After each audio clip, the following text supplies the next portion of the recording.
We all say the topic together, and then whoever elaborates it zooms in on their face. That's like a Microsoft PowerPoint Zoom fades. Starlight. Yeah, there we go. Starlight. Is it recording already? Or? Yes. Okay. Oh, cool.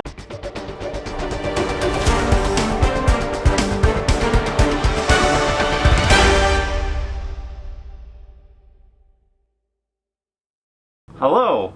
Hi. Welcome to our top 10 tips of getting into any card game. And this time we're featuring Digimon with our Digimon product. I'm Mario, we got Andrew over here. Yep. Got Blake. Got Mitch. We are very interested in the Digimon card game.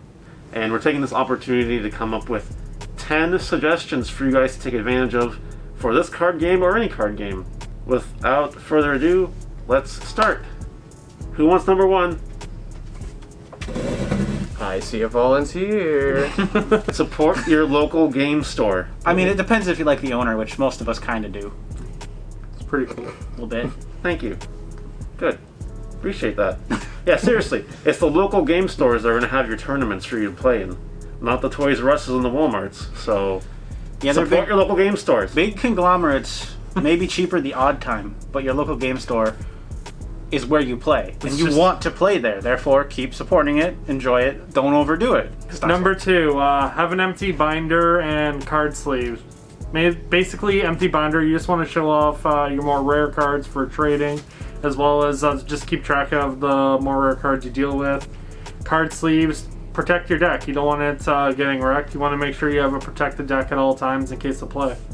Yeah, if I have a binder, if I open a pack of cards and it's a rare card, I can just stick it in the sleeve, stick it in the binder, max protection. Yeah. Doesn't get damaged. A lot of people use binders for collections as well, so if it's something you don't want to get rid of, put it in your other binder, have a trade binder separated. You have all those options. Tie it all together with a rubber band because there's nothing safer than rubber Yeah, bands. just get a zipper like everybody Nothing else. devalues your cards like a rubber band. Exactly.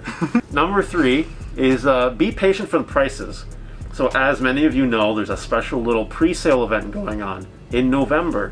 What day? Black Friday. Anyway, so there's limited product coming out and no more product is being distributed and sold until the actual release date at the end of January. So what this means is for this game in particular, prices of singles on eBay and maybe everywhere else will be a little more expensive than they should be. If you're patient, you can play with starter decks and whatever you pull, if it's just casual. If you want to spend money on the big cards, go ahead. Just keep in mind that they will be inflated right now, but will go down later, probably.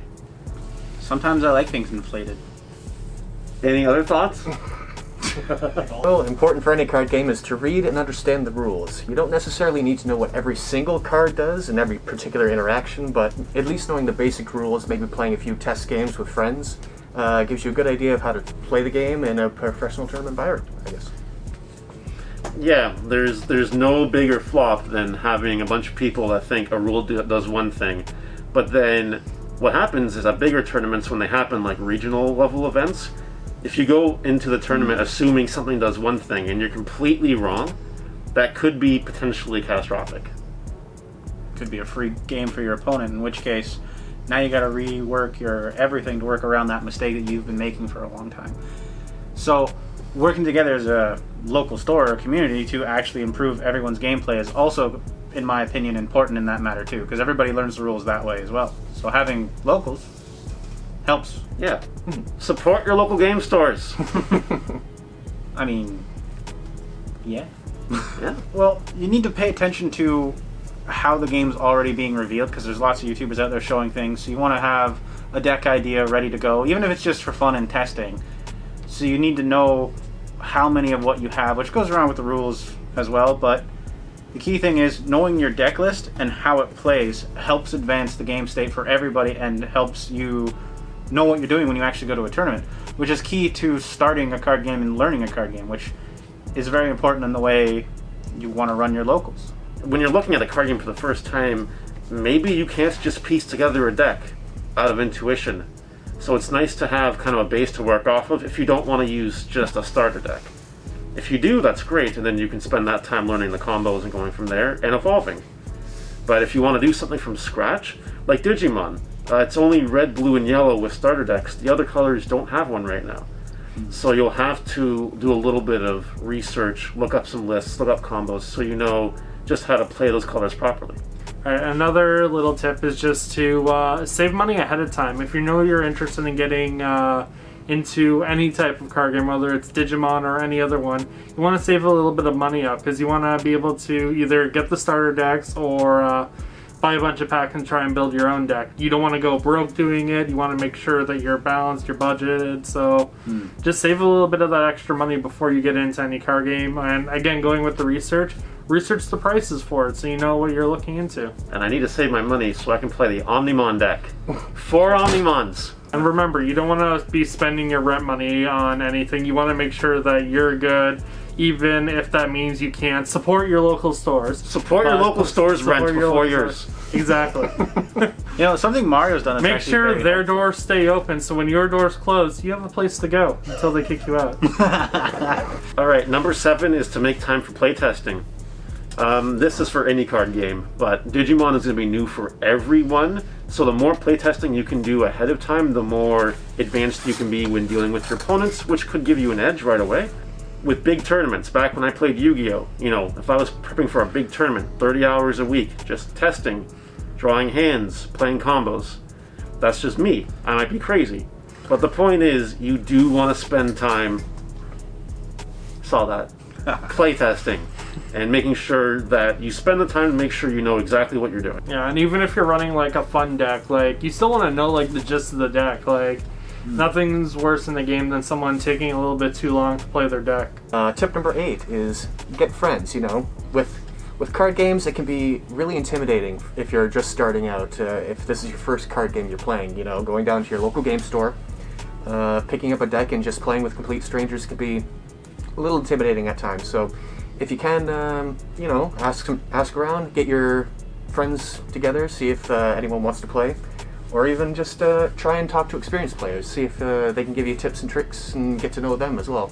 Because when I first was getting into Yu-Gi-Oh, I only knew like the basic rules from season 1 of the show, which were terrible unless you actually did the research on it. So like having those like more experienced players definitely helped me out a lot. Did I win any tournaments? Hell no, I sucked. But it was still a lot of fun and it was really good, like just having that experience. And again, like having your friends around, like I had my little brother around with me all the time. So it's just having that little, just that, even that small group helps bring up your confidence and get you coming back every week. To your local game store. Yeah, I do. Yeah, While that thing supporting you're your local game That thing store. you're supposed to support with that little crazy. Support your local game store. You can make friends at your local game store. Also, bring your And if friends. you bring money to your local game store will be friends with you. Now you're starting to sound like a money grubbing local game store. Yeah? Yeah. Yeah. Okay. Can I borrow cards to learn how to play? Maybe. See, if he said yes, I do that, then I'd be like, okay, I support my local game store 100%. But now maybe I'm not sure now.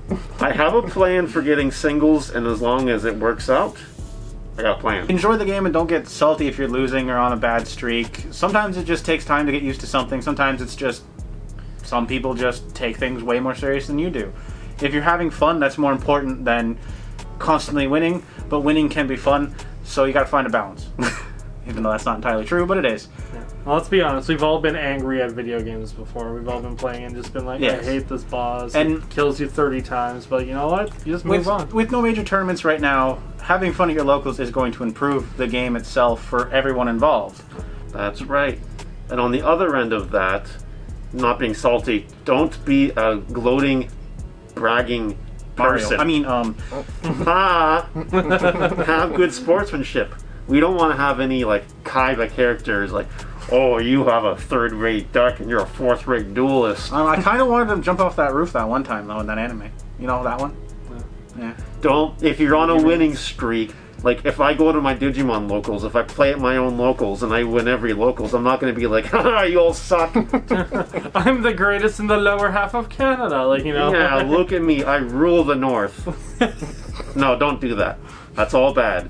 Just support other people. Don't be that person because it's going to deter other people. We want to build the community. Well, there are people who will know more than you at the time, so you can take their criticism to help improve it too. And that actually goes into the final point. Learn to take criticism. This is the final. Yeah. Yeah. Yeah, just like if you are like getting a bit salty, or if you're finding your deck's not running properly, someone can give you advice. Just like accept the advice, man. Like even if it's something you don't want to hear, like maybe like, hey, the criticism can be easy as, okay, you need to calm down, or hey, I think this card would run better in your deck. It's all about like that communication and just like admitting we're all not perfect, so it's a learning experience for all of us, especially early in the game. Well, that's true too. Sometimes you can make friends with that person and help work together to improve each other's. Yeah, like if you're running like a Stunfisk and a Phalanx deck, for example. Yeah, exactly. That was fair today. Yeah, exactly. We played 100% it. fair. Me and Andrew have been messing with me for like a week. Yeah. Oh yeah, friends come to locals and beat everybody. See, and he had to accept all the criticism of everyone being like, "Oh, Skuntank, that's a stupid deck. It's not gonna work." Or not Stuntank. Stunfist, thank you. Oh, yeah, Jesus. and like How did we get onto everyone Pokemon? was tearing him down, but he just powered through it. And you know what? He tied for first today, and that could be your success story, not just with cards, but with life. At your local game store. At your local game store. Also support your local game store. Support your local game store. Hashtag local By game liking store and support. subscribing. Now sell me my Angel Womans, I demand. Yes, and like and subscribe and leave comments. I mean, you don't need to subscribe. You just need to subscribe because YouTube works that way. No, you and need if you to don't subscribe, then YouTube won't provide you more of our amazing content. Even if you're not into Digimon, but you know someone that wants to get into any card game, this is just general good stuff. So share it. What if I want to get into solitaire? First of all, Solitaire Let's is go. not a real game. It's a loner's game that you play alone in a corner by yourself. So like Card Yu-Gi-Oh? game. Yeah, Yu-Gi-Oh just makes you a loner on its own. And there's nothing more sad than playing with your deck by itself. Thank you for watching. Support your local game stores. And click that notification bell. That's right. Be hyped for the Digimon, for it shall be the best game. Probably. And eat your Hopefully. vegetables. Not Most not likely. this version. This version was tragic but amazingly good looking. Yeah. Kind of like me. Okay. On that note, later, guys.